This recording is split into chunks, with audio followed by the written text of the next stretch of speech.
Hello students, हम लोग salt के बारे में पढ़ रहे थे और सॉल्ट के बारे में मैंने आपको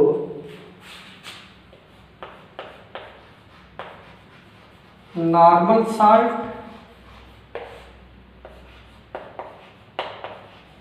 एसिडिक सॉल्ट और बेसिक सॉल्ट के बारे में बता दिया था। हम लोगों ने बात किया था कि सॉल्ट जब एसिड और बेस आपस में रिएक्ट करते हैं तो कंप्लीट न्यूट्रलाइजेशन से जो सॉल्ट बनता है वो नॉर्मल सॉल्ट होता है। एसिड बेस न्यूट्रलाइजेशन रिएक्शन में अगर एसिड का कंप्लीट न्यूट्रलाइजेशन नहीं हुआ है, कुछ रिप्लेसिबल हाइड्रोजन आयन सॉल्ट में बच गए हैं, तो ऐसे सॉल्ट को एसिडिक सॉल्ट बोला था। और एसिड बेस न्यूट्रलाइजेशन रिएक्शन में अगर बेस का कंप्लीट न्यूट्रलाइजेशन नहीं हुआ था तो उस केस में कुछ OH माइनस यानी कि रिप्लेसिबल हाइड्रोक्सिल आयन सॉल्ट के अंदर बच गए थे और ऐसे सॉल्ट को हम लोगों ने बेसिक सॉल्ट बोला था। जैसे मान लीजिए हमने एक एसिड लिया, सल्फ्यूरिक एसिड H2SO4, और इसकी रिएक्शन हमने बेस कैल्शियम हाइड्रोक्साइड से करा दिया।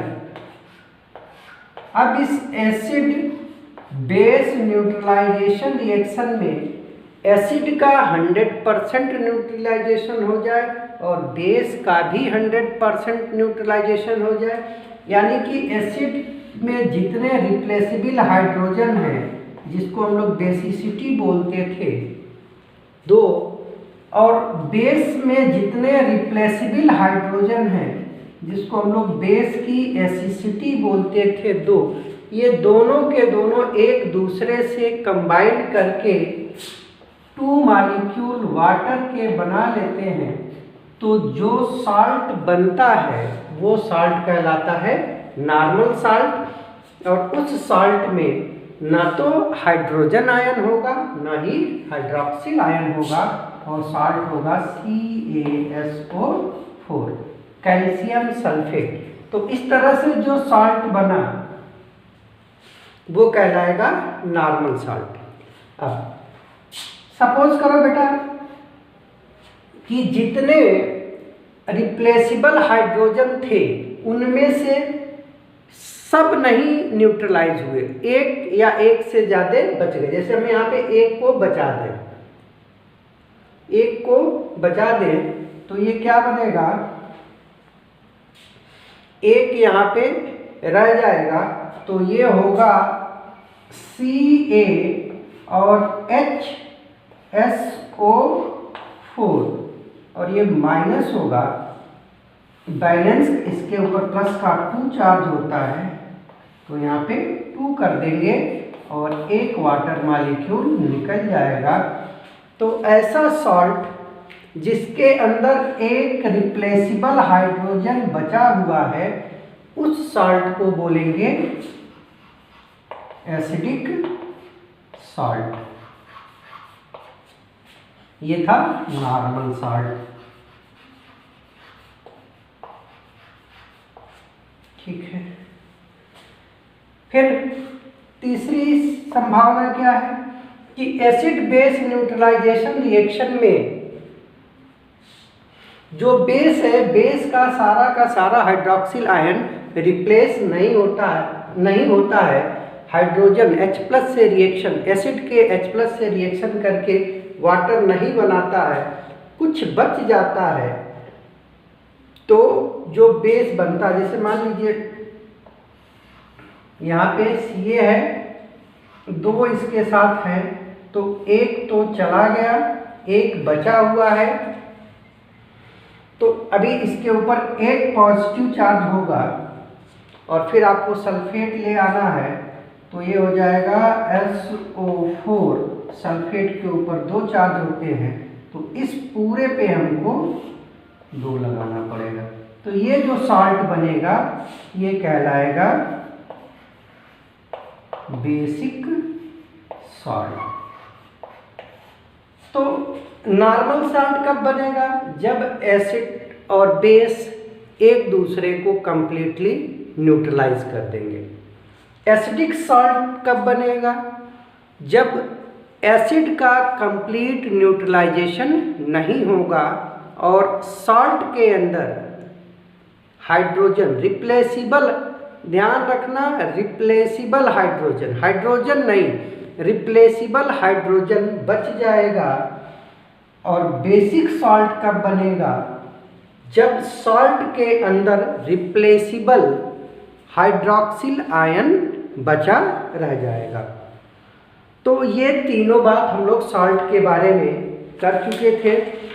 हमने आपको बताया था कि जितने भी एसिडिक सॉल्ट होंगे, एसिडिक सॉल्ट की जो प्रॉपर्टीज होती हैं, चूँकि उनके अंदर रिप्लेसिबल H+ है और H+ की प्रॉपर्टी एसिड की प्रॉपर्टी होती है, तो वो जो भी प्रॉपर्टीज एसिड की होती हैं एसिडिक सॉल्ट शो करेगा।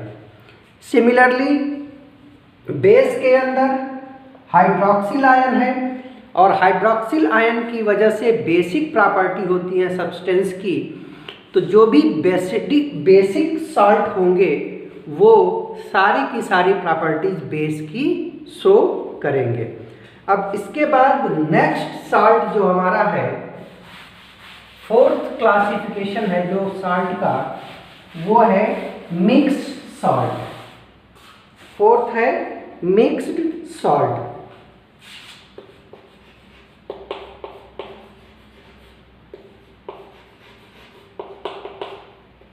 को नाम मिक्स से ही पता चल रहा है कि यहाँ पे कुछ मिक्स होगा। मिक्स क्या होगा?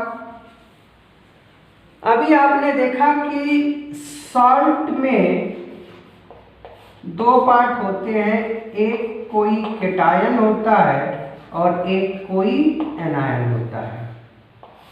अगर कोई सॉल्ट हम ऐसा बना दें जिसमें केटायन का जो टाइप है, नंबर नहीं टाइप, मतलब एक से ज़्यादा तरह के केटायन हो जाए या एक से ज़्यादा तरह के एनायन हो जाए। जैसे देखो हम बताते हैं तुमको कि NaCl है, तो NaCl एक सॉल्ट है। क्यों? क्योंकि इसमें एक केटायन है Na+ और दूसरा केटायन है Cl-, एनायन है। कैल्शियम क्लोराइड है, तो कैल्शियम क्लोराइड सॉल्ट है क्योंकि इसमें एक आयन है कैल्शियम आयन और 2 आयन है क्लोराइड आयन। तो ये सब तो सिंगल टाइप ऑफ सॉल्ट है। क्यों? क्योंकि इसमें एक ही तरह का केटायन है और एक ही तरह का एनायन है। अगर ऐसा सॉल्ट बना दो जिसमें केटायन या एनायन एक से ज़्यादा तरह के हो, जैसे देखो अभी इसी को हम बनाते हैं, ये है sodium potassium chloride. Sodium potassium chloride, तो सोडियम पोटेशियम क्लोराइड भी सॉल्ट है और इस सॉल्ट में जो केटायन है, एक है सोडियम आयन और एक है पोटेशियम आयन, और एनायन क्या है? Chloride ion. तो ऐसे सॉल्ट जिसमें एक से ज़्यादा केटायन हो, या आपने सुना होगा ब्लीचिंग पाउडर का नाम, ब्लीचिंग पाउडर।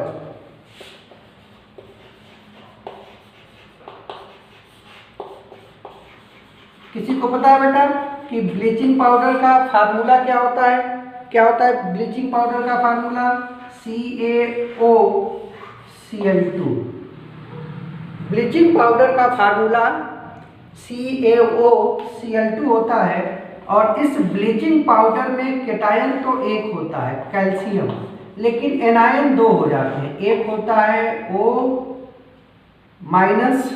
और एक होता है OCl माइनस, एक होता है O माइनस और एक होता है OCl माइनस।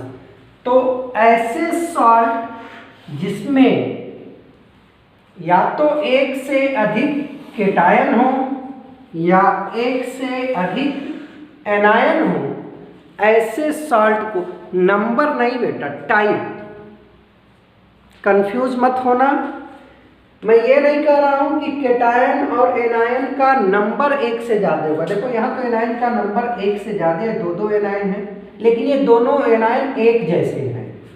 यहाँ पे दो एनायन है और दोनों अलग अलग एनायन है, तो अलग अलग टाइप के एनायन होने चाहिए, केटायन अलग अलग टाइप के होने चाहिए। तो ऐसे सॉल्ट जिसमें दो या दो से अधिक टाइप ऑफ केटायन और एनायन होते हैं, उसी सॉल्ट को हम लोग बोलते हैं मिक्स सॉल्ट। एक सॉल्ट और है जिसको बोलते हैं सोडियम अमोनियम फास्फेट। सॉल्ट का नाम है सोडियम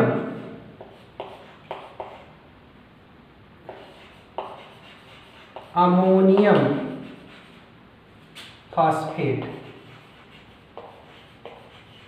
सोडियम अमोनियम फास्फेट भी एक तरह का, सोडियम अमोनियम फास्फेट भी एक तरह का मिक्स सॉल्ट होता है। सोडियम अमोनियम फास्फेट में एक आयन होगा सोडियम प्लस, एक होगा NH4 प्लस, तो दो तरह के केटायन हो गए। इसी को अगर हम और आगे बढ़ाएं, इसी से रिलेटेड एक और सॉल्ट बनाएं, तो वो सॉल्ट होता है सोडियम अमोनियम हाइड्रोजन फास्फेट।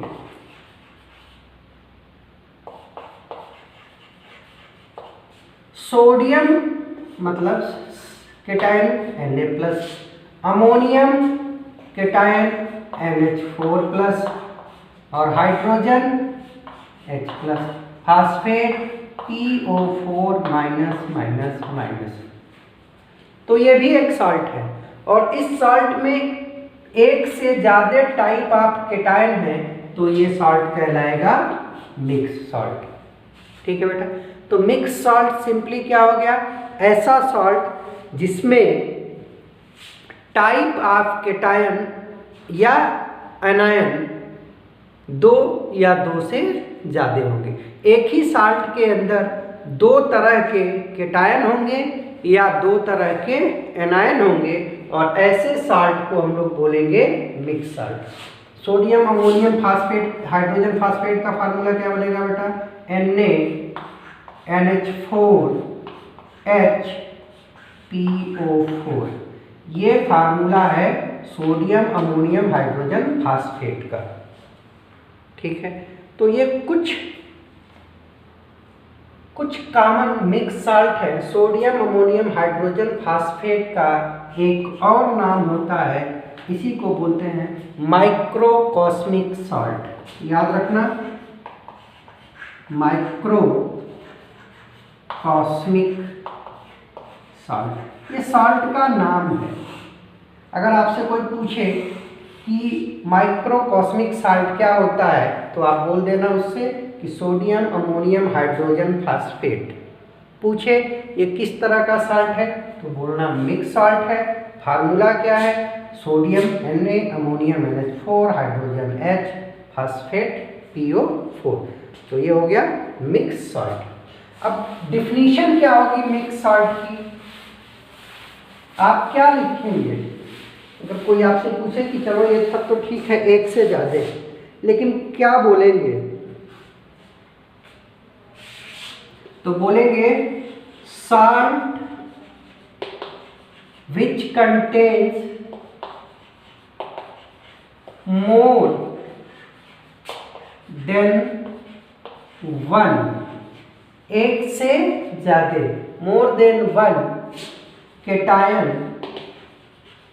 और एनायन। कोई जरूरी नहीं है, कैटायन भी हो सकता है और एनायन भी हो सकता है। तो salt which contain more than one cation और anion is known as mixed salt. जैसे एग्जाम्पल में पहला तो आप sodium potassium carbonate, bleaching powder CaO Cl2 और एक माइक्रोकॉस्मिक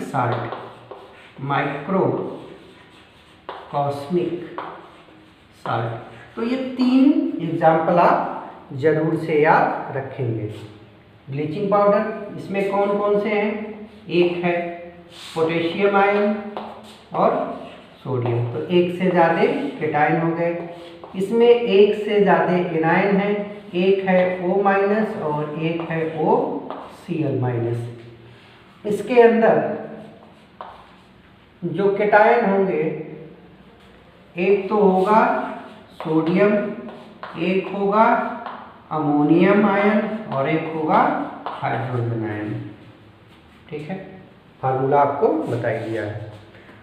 तो ये हो गए मिक्स सॉल्ट। अब लास्ट सॉल्ट जो है वो है मिक्स के बाद double salt.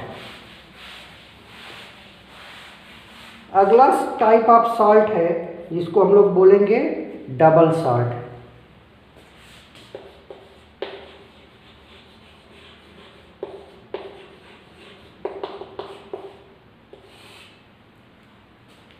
Double salt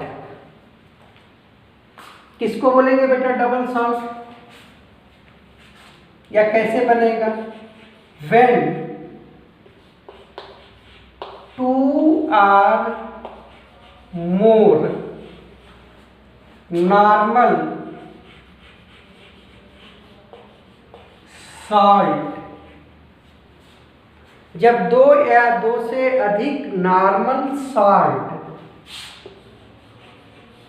crystallised मतलब लिक्विड से सॉलिड फॉर्म में कन्वर्ट होना। When 2 or more normal salt crystallized in their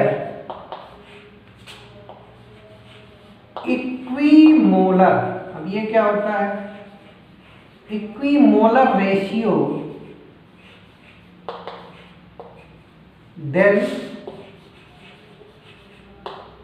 double salt is form. Statement ये बोल रहा है कि जब 2 या 2 से अधिक नॉर्मल साल्ट को उनके इक्विमोलर रेशियो में क्रिस्टलाइज करो। जैसे आपने एक नॉर्मल साल्ट लिया K2SO4,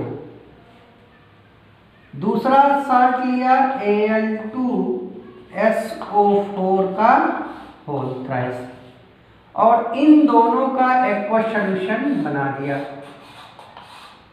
ये भी नॉर्मल साल्ट है और ये भी नॉर्मल साल्ट है, और दोनों को आपने वाटर में घोल दिया है, तो ये अभी लिक्विड फॉर्म में होंगे, सॉल्यूशन में होंगे।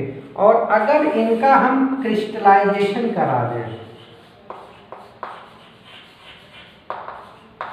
मतलब अब इनको सॉलिड फॉर्म में कन्वर्ट करें, तो ये 2 नॉर्मल साल्ट एक दूसरे के साथ क्रिस्टलाइज होंगे, साथ क्रिस्टलाइज होंगे, और बनेगा K2SO4 डॉट Al2SO4 का whole thrice dot 24H2O। K2SO4 dot Al2SO4 का होल थ्राइस डॉट 24 H2O, और ये एक सिंगल यूनिट के जैसे अब रहेगा। और इस सॉल्ट को अब हम बोलेंगे डबल सॉल्ट, और इसमें ये पार्ट कहलाता है water of crystallisation. Water of crystallisation, ये वाटर ऑफ क्रिस्टलाइजेशन क्या होता है? जब कोई सॉल्ट क्रिस्टलाइज होता है तो कुछ फिक्स अमाउंट ऑफ वाटर अपने साथ वो ले आता है, और ये वाटर भी सॉलिड फॉर्म में रहता है इस सॉल्ट के साथ। तो this fix amount of water जो सॉल्ट के साथ होता है उसी को बोलते हैं वाटर ऑफ क्रिस्टलाइजेशन। और बेटा अगर आपको ध्यान हो तो K2SO4 Al2SO4 डॉट 24H2O ये होता है पोटास एलिमेंट। फिटकरी जिसको आप बोलते हैं ना घर में, यही फिटकरी है। तो फिटकरी क्या है? एक डबल सॉल्ट है। कैसे बनता है? दो नॉर्मल सॉल्ट के एक्वस सॉल्यूशन को जब क्रिस्टलाइज करते हैं तो ये दोनों एक साथ क्रिस्टलाइज होते हैं, और एक साथ क्रिस्टलाइज होने के बाद जो नया सॉल्ट बनता है वही कहलाता है डबल सॉल्ट। जैसे पोटास एलिमेंट, क्या फार्मूला होगा? K2SO4 Al2SO4 का होल थ्राइस डॉट 24H2O। ठीक है, इसमें पोटेशियम सल्फेट और एल्यूमिनियम सल्फेट दो अलग अलग नॉर्मल सॉल्ट हैं। इनके एक्वस सॉल्यूशन को मिक्स किया, और मिक्स करके जब इनको हमने क्रिस्टलाइजेशन के लिए छोड़ दिया तो पोटास एलम बन गया। इसमें दो अलग अलग नॉर्मल सॉल्ट हैं, इस वजह से इसको हम लोग बोलेंगे डबल सॉल्ट। इसके अलावा डबल सॉल्ट में कुछ और एक एग्जाम्पल होते हैं, जैसे मोहर salt, ferrous ammonium sulphate. Ferrous ammonium sulphate को हम बोलते हैं मोहर सॉल्ट। ये भी डबल सॉल्ट का एग्जाम्पल है, मोहर सॉल्ट। मोहर सॉल्ट नाम है मोहर सॉल्ट, और ये होता है ferrous FeSO4, ferrous ammonium NH4 का whole twice SO4 dot 6H2O। तो इसका नाम है फेरस अमोनियम सल्फेट, इसी को बोलते हैं मोहर सॉल्ट। ठीक है, तो ये कुछ डबल सॉल्ट के एग्जाम्पल हैं। ठीक है बेटा, तो इस तरीके से आपने पढ़ा normal salt, acidic salt, basic salt, mix salt, double salt. अब थोड़ा सा हम लोग बात कर लेते हैं पीएच ऑफ सॉल्ट की, कि आपने कोई सॉल्ट लिया, इस सॉल्ट को आपने वाटर में डिज़ोल्व किया तो एक्वस सॉल्यूशन बन जाएगा इस सॉल्ट का। और इस एक्वस सॉल्यूशन, सॉल्ट के एक्वस सॉल्यूशन का नेचर क्या होगा? नेचर का मतलब कि ये न्यूट्रल होगा, मतलब कि इसका pH 7 होगा, कि ये एसिडिक होगा, मतलब pH लेस देन 7 होगा, कि इसका नेचर बेसिक होगा, pH ग्रेटर देन 7 होगा। ठीक है, हम ये देखने जा रहे हैं कि कोई सॉल्ट है, उस सॉल्ट को अगर वाटर में आपने डिज़ोल्व कर दिया तो उस सॉल्ट का एक्वस सॉल्यूशन बन जाएगा। और इस सॉल्ट के एक्वस सॉल्यूशन का नेचर कैसा होगा? ये न्यूट्रल होगा, मतलब इसका पीएच 7 होगा, या कि इसका नेचर एसिडिक होगा, पीएच 7 से कम होगा, या बेसिक होगा, पीएच 7 से ज़्यादा होगा। ठीक है, तो इसके लिए आपको एक चीज ध्यान रखना है। क्या ध्यान रखना है बेटा? कि सॉल्ट हमेशा बनता है जब एसिड और बेस रिएक्ट करते हैं। तो जो सॉल्ट है इसका नेचर डिपेंड करेगा कि ये सॉल्ट किस तरह की एसिड और किस तरह के बेस से बना है। तरह एसिड बेस का क्या मतलब है कि हमने आपको बताया था कि एसिड दो तरह के होंगे, एक होगा स्ट्रॉन्ग एसिड और एक होगा वीक एसिड। बेस क्या होते हैं, ये भी दो तरह का होगा, स्ट्रॉन्ग बेस और वीक बेस। तो साल्ट का नेचर डिपेंड करेगा कि इस साल्ट को बनाने में जो एसिड और बेस यूज किए गए हैं उनका नेचर क्या है, और उनके नेचर के बेस पे अगर दोनों के दोनों स्ट्रांग हैं, पहला आपको ध्यान रखना है कि अगर स्ट्रांग एसिड और स्ट्रांग बेस मिलके साल्ट बनाते हैं तो ऐसे साल्ट न्यूट्रल होते हैं, और न्यूट्रल है तो पीएच इसका 7 होगा। पहली तो मोटी मोटी बात ध्यान आपको ये रखना है कि अगर दोनों के दोनों स्ट्रांग हैं, इस साल्ट को बनाने में इन्वॉल्व होने वाला एसिड और बेस, एसिड भी स्ट्रांग एसिड है और बेस भी स्ट्रांग बेस है, तो जो भी साल्ट बनेगा वो न्यूट्रल साल्ट होगा और उसका पीएच 7 के 7 के इक्वल होगा। जैसे मान लीजिए हमने एक स्ट्रांग एसिड लिया HCl और इसकी रिएक्शन करा दी स्ट्रांग बेस सोडियम हाइड्रोक्साइड से, तो जो सॉल्ट बनेगा वो बनेगा सोडियम क्लोराइड, और सोडियम क्लोराइड का एक्वस सॉल्यूशन न्यूट्रल होता है। इसके अंदर ना एसिडिक प्रॉपर्टी होगी ना बेसिक प्रॉपर्टी होगी, ये न्यूट्रल होगा और पीएच 7 होगा। और ऐसे सॉल्यूशन का अगर आप लिटमस टेस्ट करते हैं तो no effect on litmus test, ये कोई सा भी लिटमस टेस्ट नहीं देगा।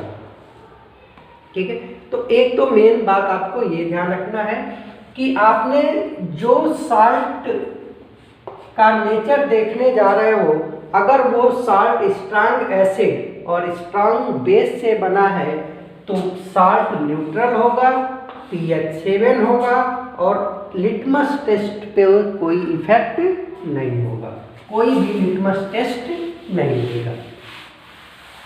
दूसरा बात, सेकंड आपको ये ध्यान रखना है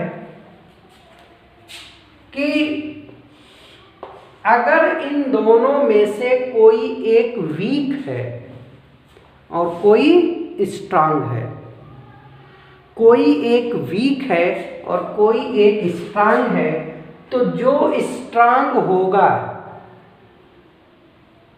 साल्ट का नेचर भी उसी के जैसा होगा। जैसे आपने strong acid plus weak base का साल्ट बनाया, एक स्ट्रांग एसिड लिया, वीक बेस लिया और इसका साल्ट बनाया, तो जो साल्ट का नेचर होगा वो स्ट्रांग के जैसा होगा। स्ट्रांग एसिड है तो इस साल्ट का नेचर भी कैसा होगा, एसिडिक होगा।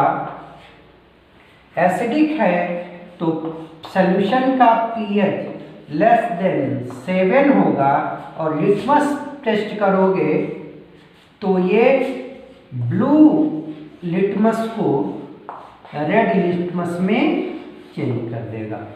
जैसे सपोज करिए कि आपने HCl लिया, स्ट्रॉन्ग एसिड, वीक बेस लेना है, अमोनियम हाइड्रोक्साइड ले लिया, NH4OH, रिएक्शन कराया, न्यूट्रलाइजेशन हुआ, साल्ट बना NH4Cl।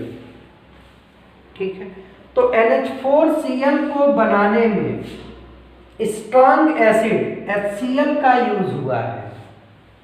तो जो पार्ट स्ट्रॉन्ग होगा उसी के नेचर के जैसा इस साल्ट का नेचर भी हो गया। स्ट्रॉन्ग एसिड है तो इस साल्ट का नेचर भी एसिडिक होगा। इसके एक्वा सॉल्यूशन का pH 7 से कम होगा।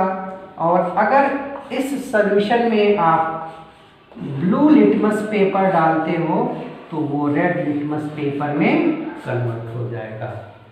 ठीक है, फिर तीसरी बात, सपोज करो कि आपने एसिड के जगह पे बेस स्ट्रॉन्ग ले लिया। जैसे आपने एसिड तो वीक लिया CH3COOH और बेस ले लिया स्ट्रॉन्ग NaOH, तो जो सॉल्ट बनेगा वो बनेगा CH3COONA। अब इस सॉल्ट को बनाने में वीक एसिड और स्ट्रॉन्ग बेस यूज किया गया है, तो जो पार्ट स्ट्रॉन्ग होगा बेस उसी के जैसा इसका नेचर हो जाएगा। यानी कि इस सॉल्ट का नेचर होगा बेसिक। सॉल्ट का नेचर होगा बेसिक, pH होगा ग्रेटर देन 7 और ये रेड लिटमस पेपर को चेंज कर देगा ब्लू में। ठीक है बेटा, तो बस आपको 2 पॉइंट इसमें ध्यान रखने हैं कि किसी भी सॉल्ट का आपको नेचर देखना है तो उसके लिए आप 2 चीज़ें ध्यान रखेंगे। पहला कि अगर उस सॉल्ट को बनाने के कंपोनेंट जो एसिड और बेस हैं दोनों के दोनों स्ट्रॉन्ग हैं तो वो न्यूट्रल सॉल्ट होगा, pH 7 होगा और लिटमस पे कोई इफेक्ट नहीं डालेगा। पहली बात तो ये होगी।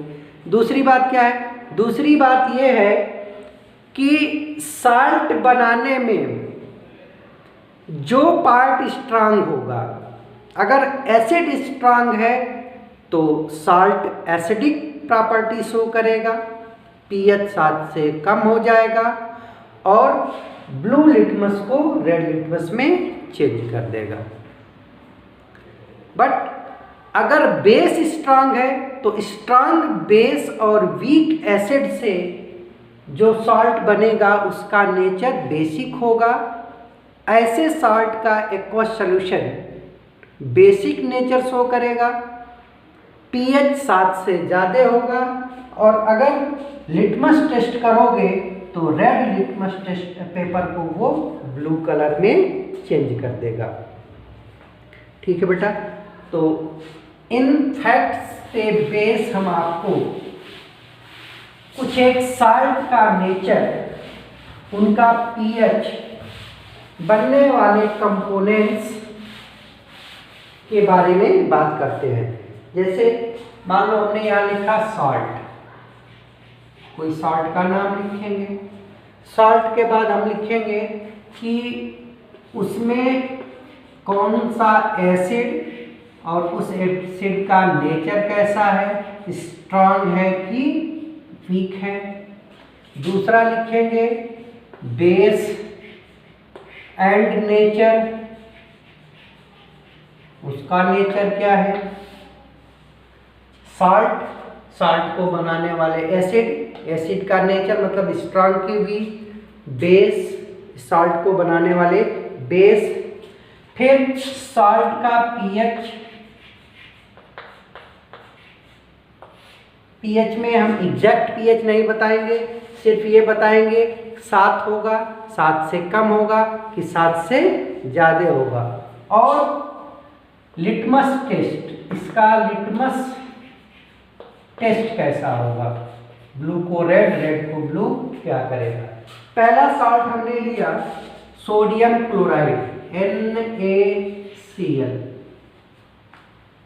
हमने बताया था बेटा कि सॉल्ट के लिए आपको ध्यान रखना है Bc, बेस का कैटायन, एसिड का एनायन। तो ये पार्ट बेस से आया Na और ये आया एसिड से। तो एसिड का Cl है, मतलब वो एसिड क्या है, HCl है। फिर से समझ लो बेटा, देखो तुम, ये सॉल्ट है ना बेटा,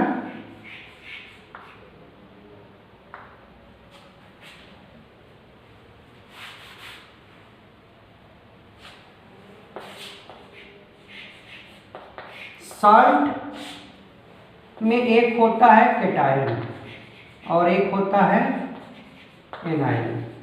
इस कैटायन में तुम OH जोड़ दोगे तो सॉल्ट को बनाने वाला बेस मिल जाएगा, और एनायन में H जोड़ दोगे तो सॉल्ट को बनाने वाला एसिड मिल जाएगा। ठीक है, अब आपको दिक्कत ये होगी कि कितना OH जोड़े और कितना H जोड़े। तो देखो इसके ऊपर भी चार्ज -1 होता है, इसके ऊपर +1 होता है। ठीक है, -1 +1। और कंपाउंड बनाते समय हमेशा, जैसे मान लो कैटायन है M+N और एनायन है A-N, तो जो बेस बनेगा वो कैसे बनेगा, M+N और OH माइनस, तो क्रॉस मल्टीप्लाई करते हैं, ये बनेगा MOH का होल N। एसिड कैसे बनेगा, एनायन A-N और H+, तो क्या बन जाएगा, HNA। ठीक है ना। कहने का मतलब कि कैटायन और एनायन में जितना चार्ज है, कैटायन में जितना चार्ज है उतना OH जोड़ दो तो एसिड मिल जाएगा, और कैटायन पे जितना चार्ज है उसके साथ उतना OH माइनस जोड़ दो तो बेस मिल जाएगा। जैसे यहाँ पे एनायन क्या है, Cl माइनस, एक चार्ज है तो इसके साथ एक हाइड्रोजन जोड़ा HCl। कैटायन क्या है, सोडियम प्लस, एक चार्ज है, इसके साथ एक OH जोड़ा तो बेस मिल गया NaOH। और जिस दिन मैंने आपको एसिड और बेस पढ़ाया था तो उसमें स्ट्रांग एसिड और स्ट्रांग बेस के बारे में बताया था। ये HCl जो होता है वो स्ट्रांग एसिड होता है और सोडियम हाइड्रोक्साइड स्ट्रांग बेस होता है। स्ट्रांग एसिड और स्ट्रांग बेस के मिलने से जो सॉल्ट बनेगा वो न्यूट्रल होगा और pH उसका 7 होगा। ठीक है, और litmus test no effect, litmus test no effect. चलो दूसरा हम लोग लेते हैं KNO3 पोटेशियम नाइट्रेट, ये भी सॉल्ट है। अब इसका कैटायन है पोटेशियम और एनायन है नाइट्रेट। जो एनायन है जितना चार्ज उतना हाइड्रोजन जोड़ो तो एक चार्ज एक हाइड्रोजन और NO3, तो ये बन गया HNO3 नाइट्रिक एसिड, और नाइट्रिक एसिड भी स्ट्रांग एसिड है। बेस बनाना है, कैटायन जितना चार्ज है उतने हाइड्रोक्सिल आयन, एक चार्ज एक OH KOH, potassium hydroxide strong base, salt बनाया स्ट्रॉन्ग एसिड स्ट्रॉन्ग बेस से, तो होगा नेचर न्यूट्रल, पीएच होगा 7 और यहाँ पे नो इफेक्ट, नो इफेक्ट। अगला लेते हैं थर्ड,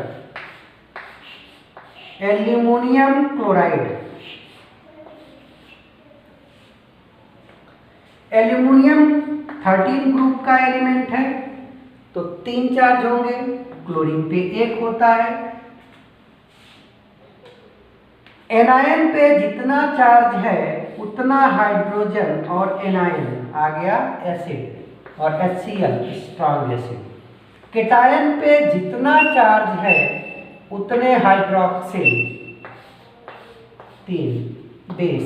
तो ये बेस क्या हो गया बेटा?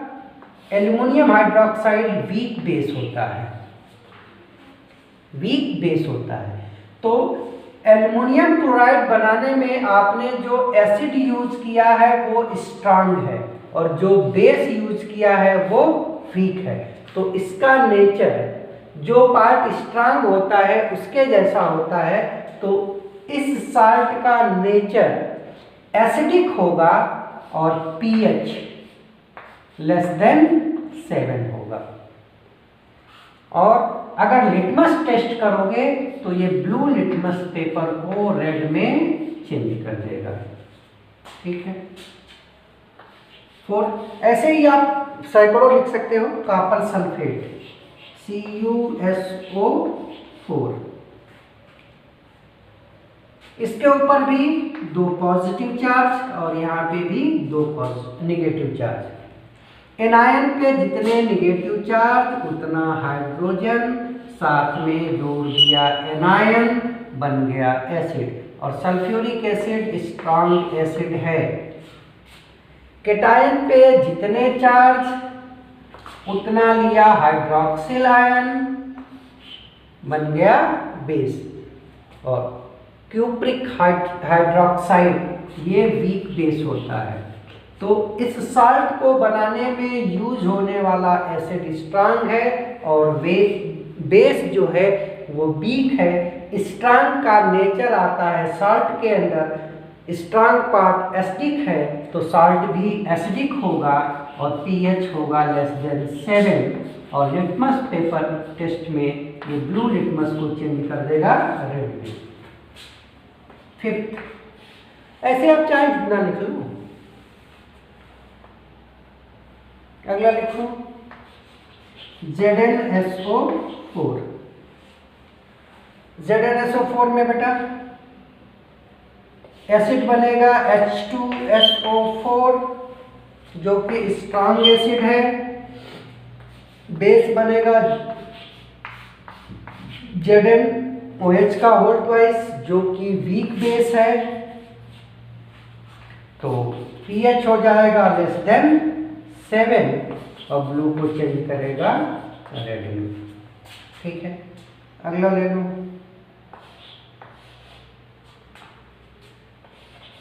CH3COONA।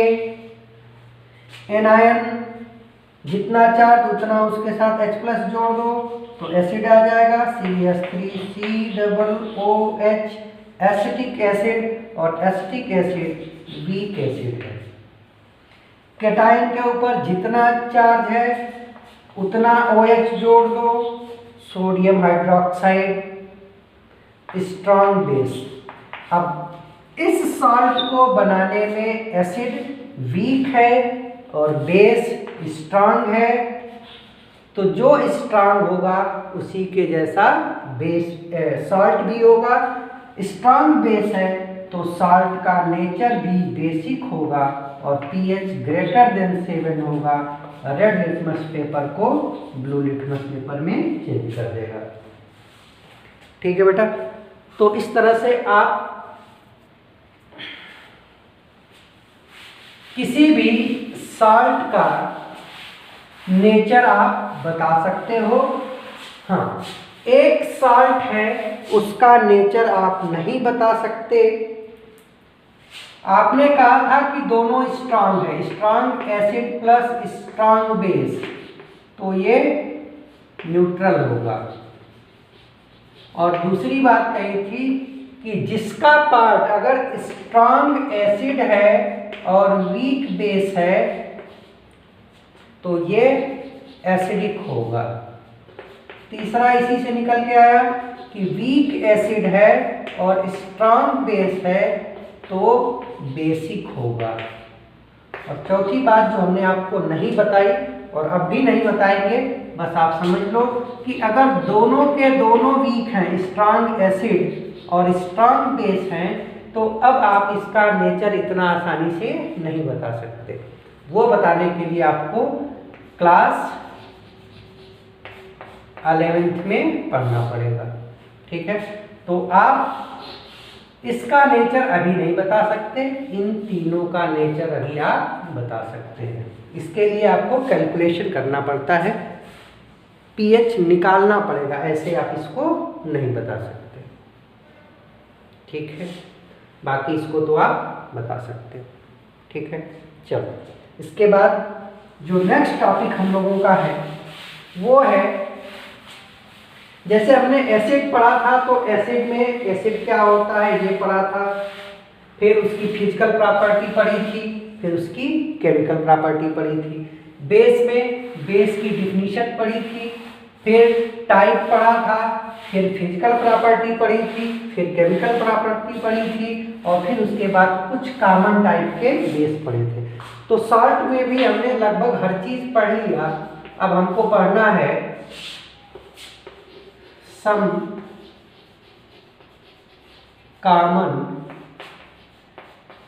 Type of salt. कुछ कॉमन सॉल्ट के बारे में डिटेल से हमको पढ़ना है और ये काम हम लोग करेंगे नेक्स्ट टर्म पे। Thank you.